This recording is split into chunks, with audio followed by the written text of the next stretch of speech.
Hello guys and welcome back to the Voice of Youth podcast. I'm your host Louis Carlish and today we have two very special things to bring you. First of all, we have the cameras on for the first time. Big shout out to our new videographer Leif Logie. His socials will all be in our bio. Please go check out his amazing work. And second of all, we have Khalid Elmi. Khalid, how are you? I'm good, bro. How are you? Very good. Khalid has some very big things in the works. He's a basketballer and is on the way to America very soon. On the way. So tell us about yourself, Khalid. Well, I'm an 18-year-old basketballer from Perth, Western Australia. I was born in New Zealand, Wellington specifically. Mm-hmm. Eldest of 7 kids, Yeah. 4 boys, 3 girls, big family. Yeah. So a big brother, big role model. Big role model. Fresh out of high school. Yeah, first year out. First year out, man. And how long you've been, focusing on your basketball for? I'd say I've been playing basketball for about 4 years, but then only for 3 years now. I've been taking it really seriously. Mm-hmm. Been really focusing. I'd say year 9. Yeah. Year 9 in high school was like the year I was like, I'm going to do something with this. Yeah, wicked. Because I've seen you before doing football or soccer for all you Australians. Shout out Subi Soccer. This is all out there. But, you started off in basketball, I guess, not low, but somewhere maybe not quite as high. Yeah. Why don't you talk to us about your teams, your progressions, and how you've worked through the ranks to be able to get this unbelievable opportunity? Well, to start off, I started basketball in high school because a mutual mate of ours, Vincent. Oh, wow, yeah. Vincent's parents came up to my parents and like, "Oh, your son's really tall. He should start playing basketball." And at this point, I was just like, I was training just to try to make an MPL team. Yeah. So I was like working. I was like, nah, I don't know what's basketball. That's not a real sport. And then I was talking down in it so much. And then my mom was like, just give it a shot. You never know. I was like, yeah, okay. I don't mind playing 2 sports. So it'd be like Saturday basketball at Subi. And then Sunday soccer at Subi. Yeah. And at that point, that was just domestic, which is like kids league, junior league. And then from there, I played for 3 years domestically. And then in my 3rd year was my first time I made a state champs team. Yeah. And basketball is like during the season you make a wobble. You play in a wobble team. What's that? Western Australian Basketball League. Just right? Clarification. So you play in a wobble league during the season, but then when the season's done, there's a tournament during like October, November called the state champs. And all the wobble teams have teams playing that. And what the way it normally goes is if you make a state champs team, you get invited to a wobble tryout next year. So my 3rd year of domestic, I made my first state champs team. And I was like Div 4. I was over the moon. And all I did was I was more like a body. I was just there for getting the rebounds, passing out. I wasn't really good at that point. I was just a big body. I played for Prairie Lakes. It's my first state champs ever. And then tried out for Prairie Lakes that wobble that next season and ended up getting cut. What was the feeling of that like? At the time, I was more like told your mum I was right. I don't think I should play basketball. Yeah. But I also was like, that sucks. I genuinely thought I was going to make it because the saying goes, the only reason I played the sport was because somebody walked up to me saying, you're tall and you're black. You're so good at this sport. And I was like, okay, let me try it out. And big lie. But when I got cut that first time, I was really like, damn, it is what it is. But, I always had that feeling I was going to make it. How important quickly has that self-belief been in your journey? If it wasn't for that, I don't think I'd be where I am today. And just in general in life, isn't it? In everything, in every aspect of my life. Basketball has improved me, not only like my physically, mentally as well. Yeah. Because I'm a football coach myself, and we have a lot of people come up to us and say, our team's been cut from this. Yeah. He hasn't made this team. Devastated. But to find someone who's just started playing the sport and gone, right, I've been cut, but I'm still going to get better. Yeah. Shows that, you have that immense mentality to come back. So you've just been cut from the team. Got cut. Where's your next move? Mom told me just focus on domestic, just for the season. Just try to get as good as you can. And I was like, okay.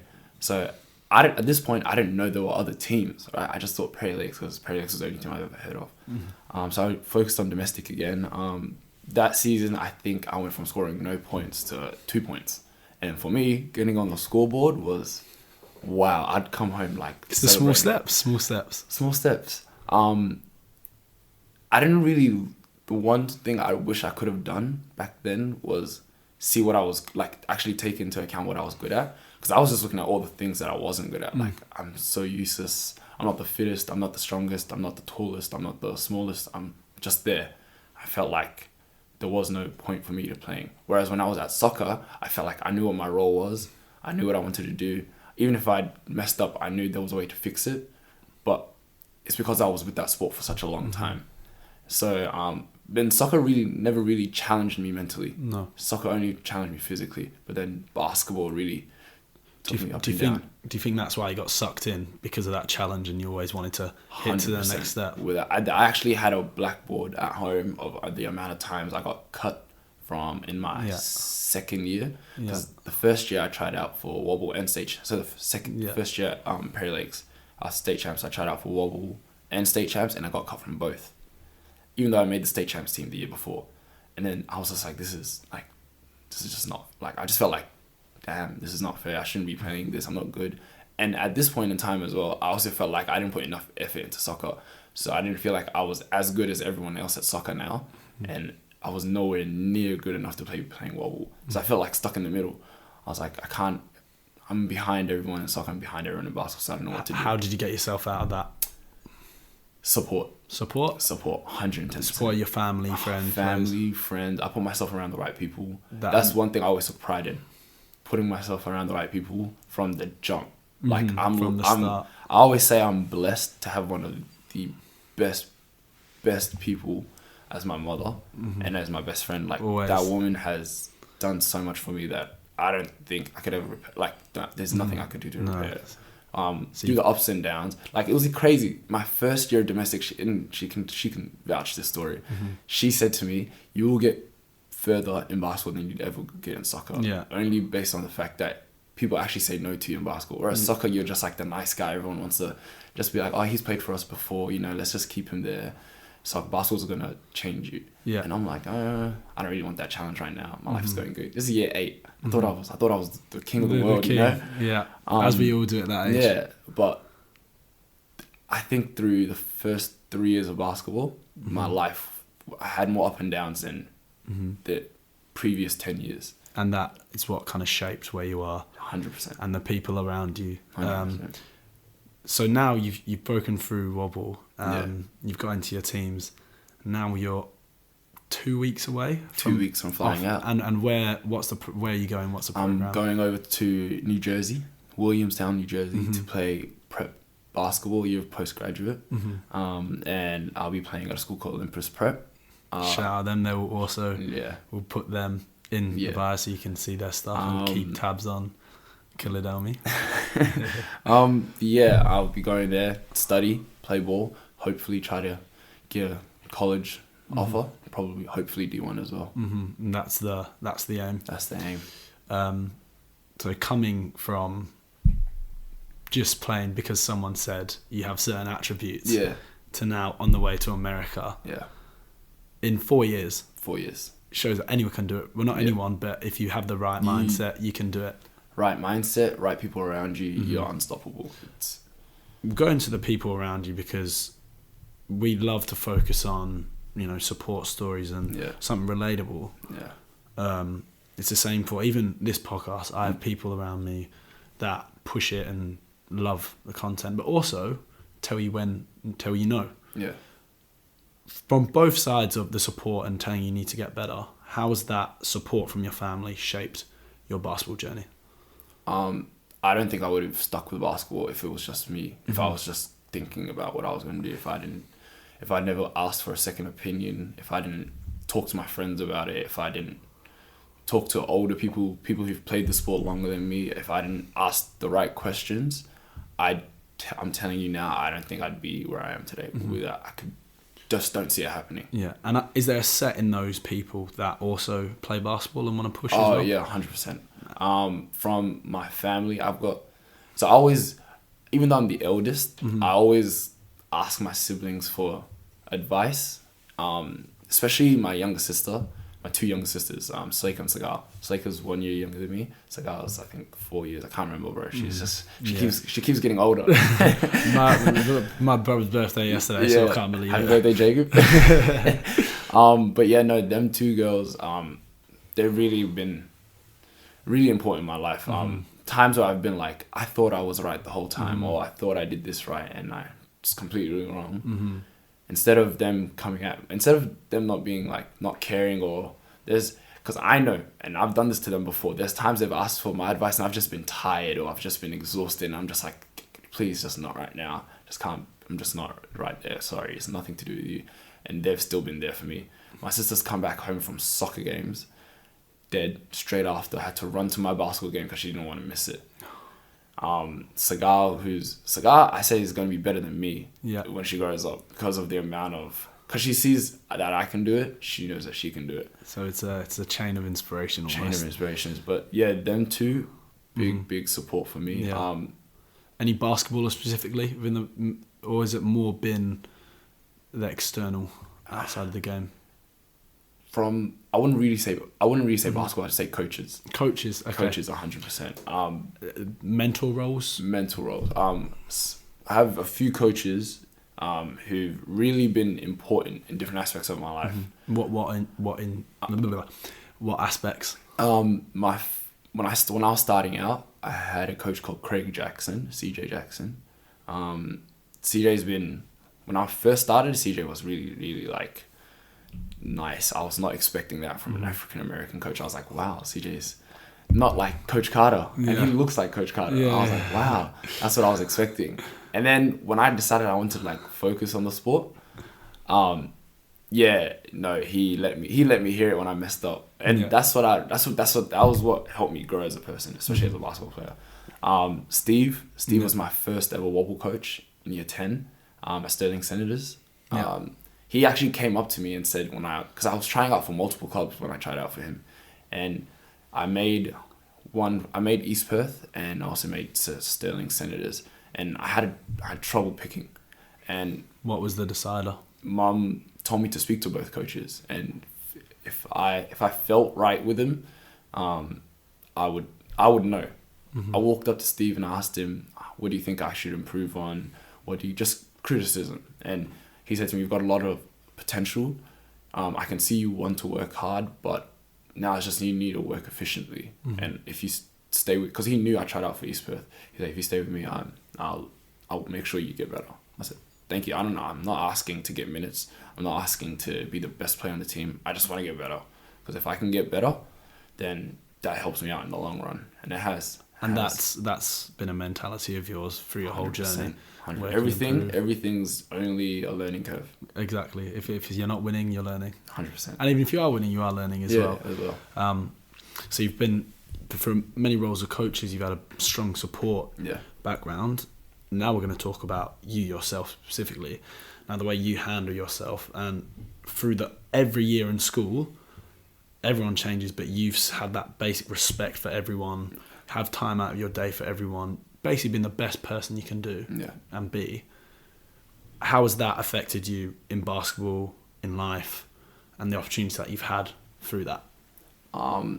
There's one motto in my family we all live by, and when you're hearing it a lot, you don't really like take it in, but then when the time comes, you know why mom tells you this, and the saying goes, manners will take you far in life. There have been times where I've always wanted to be like, I don't really want to talk to this person, or I don't really need to be nice today, or I don't really have to, like, just times I just feel out of it. I feel like being nice is being a chore. But I've always prided myself on my manners. I always prided myself on how people view me.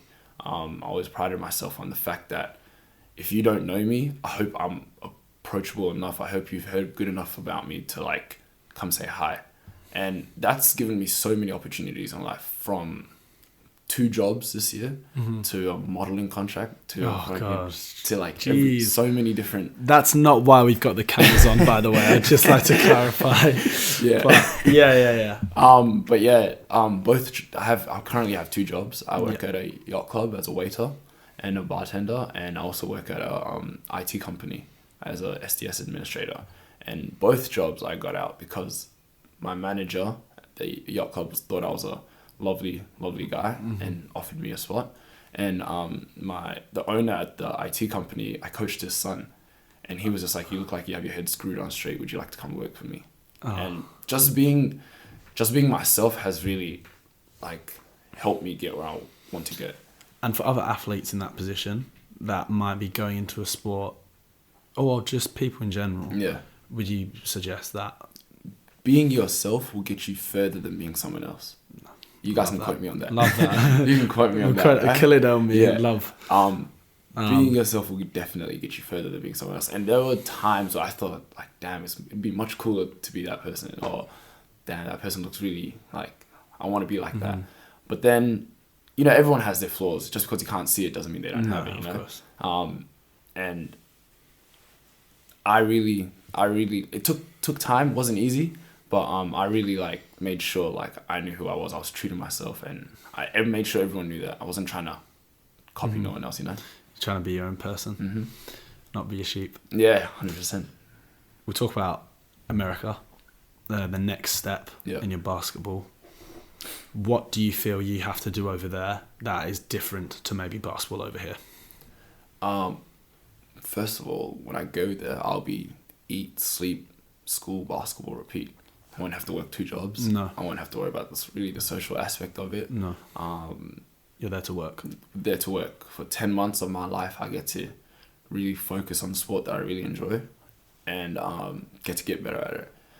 We play a lot of tournaments around the US. Yeah. So I'm not just going to be in New Jersey. I'm playing a lot of great competition. Some of the top ranked prep schools, Oak Hill, Carmelo Anthony went to that school. St. Benedict's, the number 1 prospect out of high school went to that school this year. Prolific Prep, number 1 prospect of the next NBA draft went to that school. So that was always one opportunity I loved. I was like, I just want to be put in front of the right people, because if I get put in front of the right people, I know myself. I've put enough work in to get where I need to go. So for 10 months, I'll be eat, sleeping, basketball. Trying to be the best you can be. Trying to get 3 training sessions a day. School, it'll be good. I'm looking forward. And it's a culture change as well. You're looking forward to that aspect? 100%. Not just a basketball culture, but maybe a high school American culture, or that's gonna be something that's gonna wake me up, because I haven't really had that in a while. No, last time I had that was when I came from New Zealand to here, and that wasn't as much of a culture shock as it's gonna be going from here to there. But again, as you said, being yourself, being as nice as you can. Making sure people feel as good as you can around you. Yeah. Same old Khalid. Yeah, same old. And the basketball itself, skills-wise, do you think skills, strengths, is there a particular aspect that you feel that you need to gain in order to make next level? Strength. My strength is something that... So the physical side? Physical side. My strength is something that really I need to get better at, and because I feel like that's the only thing stopping me. I feel like I'm skillful enough to do what I want to do, but I just don't have that strength to give me that push yet. So definitely lifting a lot of weights when I get there. Goal is to come back jacked. Yeah. That's the goal. We'll see that all over the socials, hopefully. But even yourself, before, there's already been, there's been a strength change, and you've started to, you're a tall, skinny guy, background, naturally you're not the biggest. Yeah. But, you've definitely, you've gained. Yeah. You can see it filled out a bit. Yeah. And playing with better players as well, right? 100%. That will also that's always the number one thing. Like, the one piece of advice I could ever give to anyone upcoming in any sport is to play with the best people you can see. I always, especially and if you ever see me at Lords, if you ever see me at Benda shooting by myself, if you feel like you want to come up and ask if you want to play one-on-one or if you just want to shoot around, I'll always say yes, because that's what got me better. I was playing against guys who were in their 50s, but they moved like they were 18. They might not have been as fast, but they definitely outskill you. And I'm playing against them thinking like, I'm going to cook these guys, and then they drop 10 on me, and I'm like, what the hell? Put you back on your bum. Yeah. And that's why you played football against me at school, right? Yeah, because everyone from the best. If I'm like, if these people are what's Just joking, by the way. I'm like, if these people are what's the top of the top right now, and I want to play against them to see what I'm missing, and let me focus on that. And then when I see them next time, make sure it's a different story. And I think that's really important to get across to people. There may be a competition, but also ultimately you can learn. You can learn from them. 100%. You're all going for the same goal, which helps. Maybe you are in competition for that contract. Yeah. But saying that, you can still learn from them, can't you? 100%. And that mindset of being maybe open to that, probably needed, right? Yeah, you won't get anywhere without it. Open-mindedness will really... could literally take you to the next level. Yeah. Few things stopping you from taking you to the next level. Yeah, like things with taking on criticism 100%. and stuff like that. So America and Australia are completely different in terms of basketball-wise. Obviously, you have the NBA and the NBL. Yeah. This high school, this post-school prep, is that going to be a massive step up to maybe the levels that you're playing now? 100%. Because currently I'm training about 5 times a week. And over there I'll be training 3 times a day. Every Monday to Friday. And then playing Saturday and Sunday in whatever state. You can only do so much here. Yeah. Because of the level. That does not mean you can't excel or succeed, you know? In whatever field, you can still get to the best you can. But for certain opportunities, you feel that America is the if you want to, it's like playing AFL in New Zealand. It's like you can't, there's no point of doing it when you can be going to Australia and playing like the actual professional level, you know? So I guess to be where you want to get to the best, you've got to chase and go to the place. Because if you think about it, every successful Australian in the NBA right now went to the States, either during high school, out of high school, college. They all went at some point, went to the States. And even some of the best players in the NBL came from the States. Even though they lived here, were born here, they went to the States early on. Got that experience. Yeah. With the American system itself, there's recruiter. You mentioned on college. Will there be like scouts, recruiters at the games? So this school is, I'm lucky because this school is playing against really good competition. Yeah. And if there's one coach, for example, to see one game, everyone at that game will be seen, right? You play well, you might get that tick next to your name. And I'm lucky because there's a few guys on the team that I know on the roster that have already got a few college scholarships, so I know the school will be there. And if I play well, I could possibly also get a scholarship from that school. But I've always said to go to college would be great. I'd love that, be a dream come true. But my dream is to play professional. And that's where you want to get. Yeah. The prep itself, Olympus Prep itself, how did you get there? Was it you putting yourself out there? Was it recruiters, interviews? I always love telling this. For straight after graduation, I was so confused. I was like, I did not know what I was going to do. I was like, I felt like I put all my eggs in one basket. And at this point in time, I wasn't playing SBL, which is the semi-professional basketball league here. Yes. I wasn't the best player on my wobble team. I was like, I don't know what I'm going to do. And I didn't really enjoy my wobble experience last year. So I was all over the place after graduation. And 2020 started, and I promised myself that last year happened, put it in the bags, put it in the bin, throw it away. I'm going to make sure I make this year as important and as successful as I possibly can. I'm going to work hard. I'm going to do everything. I didn't have a job at this point. I was also unemployed. Luckily for me...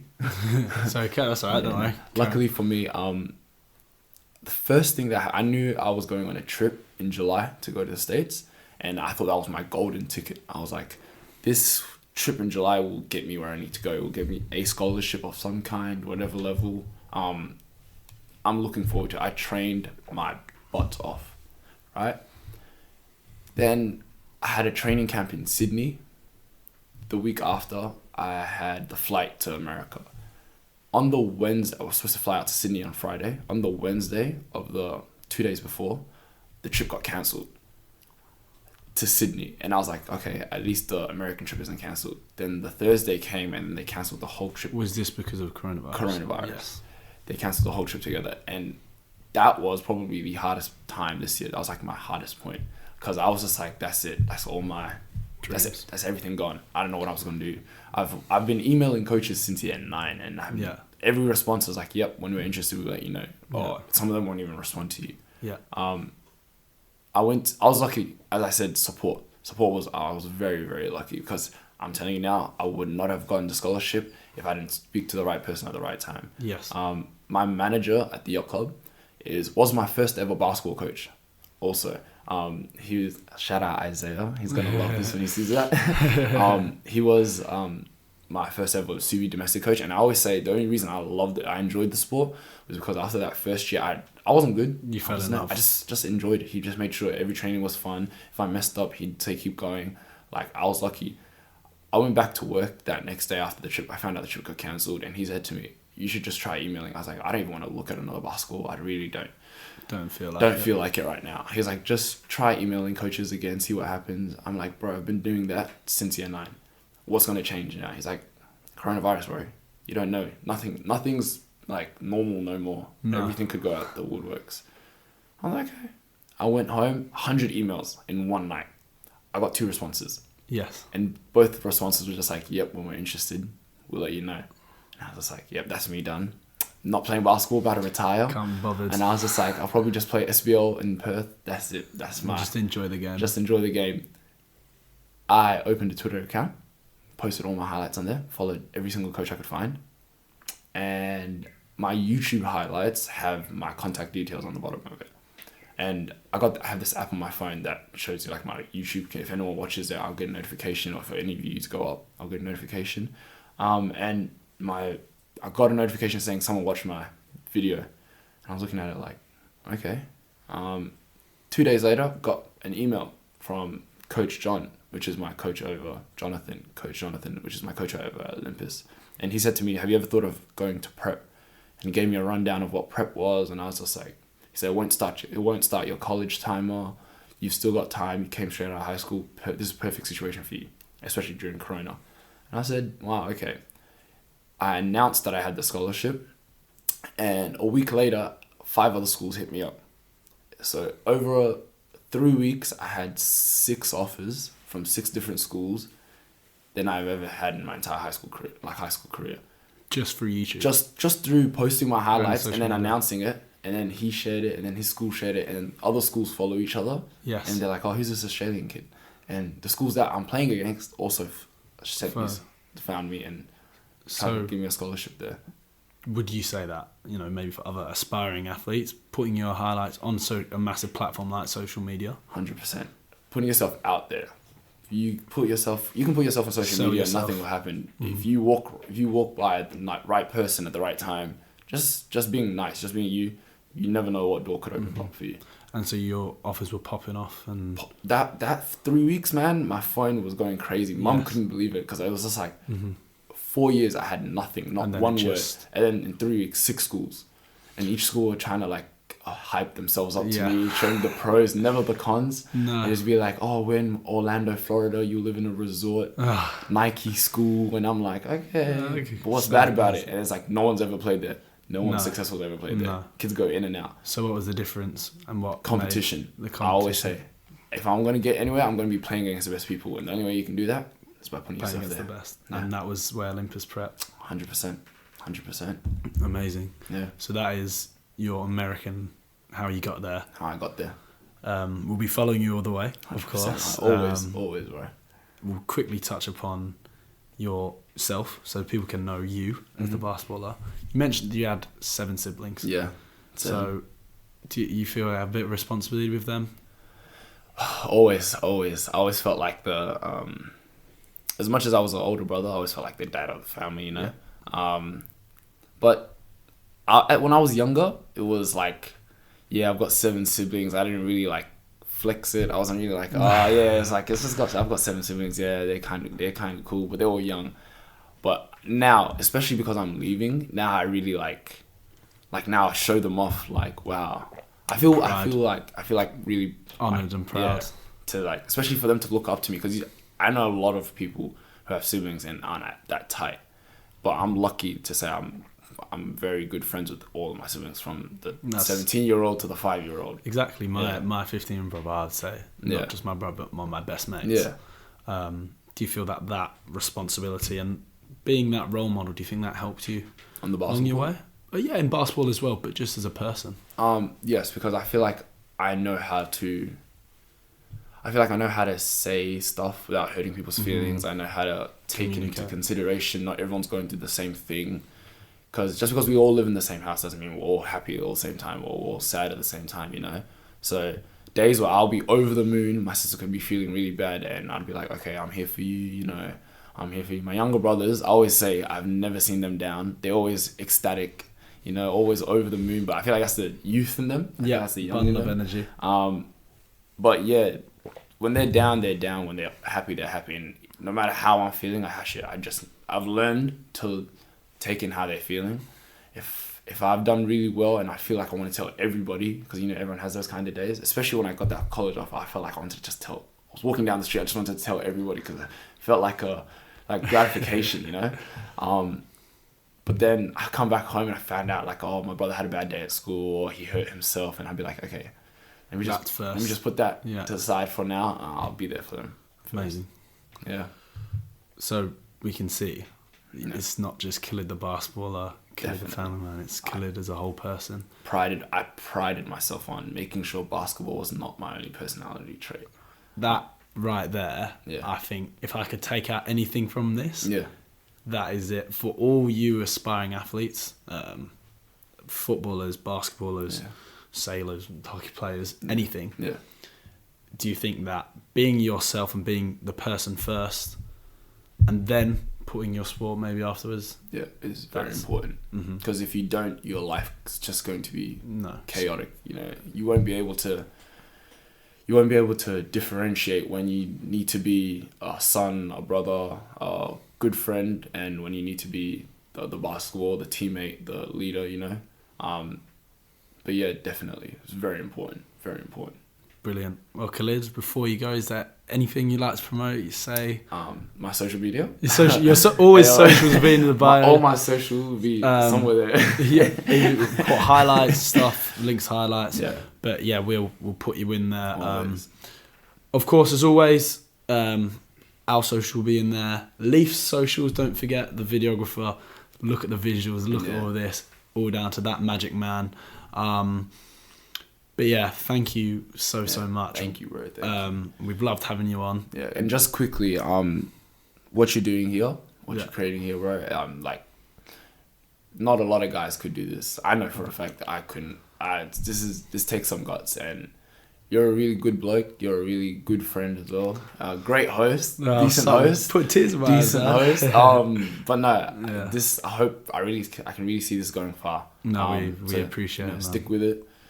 I'd definitely be promoting this all over America. Stop, man. But yeah, we going worldwide, baby. Baby. We appreciate it, so thank you, man.